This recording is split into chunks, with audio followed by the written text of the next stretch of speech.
Salut les amis, salut tout le monde et bienvenue une fois de plus sur votre chaîne d'information préférée, Club Info. Aujourd'hui, nous continuons une fois de plus du côté du Mali où nous avons la population malienne qui a décidé une fois de plus d'humilier et d'en finir une fois pour toutes avec la communauté des États ouest africains, notamment en leur demandant de quitter définitivement leur pays. Les 24 mois fixés par les autorités maliennes comme durée de la transition dans ce pays ne sont pas négociables, a annoncé vendredi dernier le Premier ministre Choguel Kokala Maïga après d'un millier de personnes réunies sur la place de l'indépendance du côté de Bamako pour demander le retrait du Mali de la communauté économique des États de l'Afrique de l'Ouest. Une manifestation initiée par un collectif réunissant des associations, des syndicats et d'autres organisations de la société civile du Mali sur place.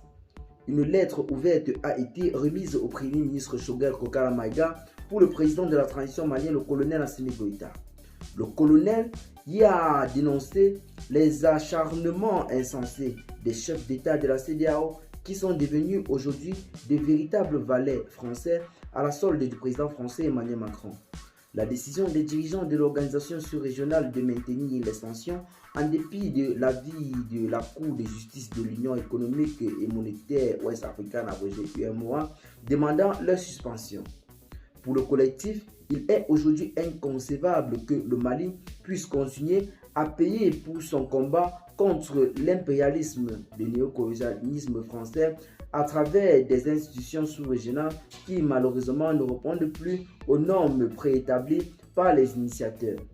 C'est pourquoi il a souhaité l'arrêt immédiat des missions de la CEDEAO dans le pays, le retrait pur et simple du Mali de cette organisation, la création d'une monnaie nationale, symbole de souveraineté, la fermeture puis la nationalisation de toutes les entreprises et les sociétés françaises au Mali, le non-renouvellement sous aucun prétexte du mandat de la mission multidimensionnelle intégrée des Nations pour la stabilisation du Mali en abrégé MINUSMA et la révision intelligente de l'accord pour la paix et la réconciliation du Mali.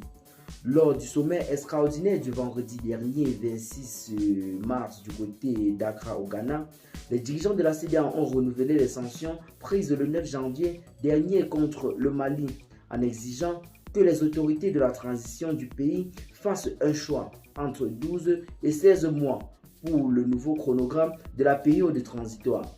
Ce que Bamako a catégoriquement refusé, proposant un chronogramme incompressible de 24 mois.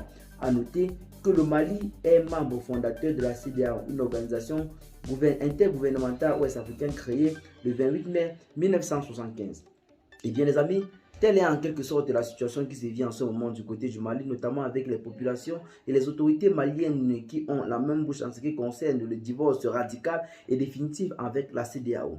Donc les populations continuent toujours de manifester et de montrer en quelque sorte leur désintérêt face à la CEDEAO qui continue de plus en plus à mettre la pression sur le pays afin que ceux-ci puissent se plier aux exigences de la dite organisation qui, selon les autorités de la transition malienne, est une organisation manipulée par la France. Et bien les amis, qu'est-ce que vous en pensez? Telles sont les résolutions. Le peuple malien recommande en ce moment du côté du Mali la sortie du pays du franc CFA, la création d'une monnaie nationale, la sortie du Mali de la CEDEAO et la fin de la MINUSMA ainsi que la fin de Barkhane qui a déjà cessé dans le pays. Dites-nous donc en commentaire ce que vous en pensez. Partagez donc la vidéo avec vos amis si vous l'avez trouvée intéressante et à très bientôt pour de nouvelles notes d'informations. Bye bye.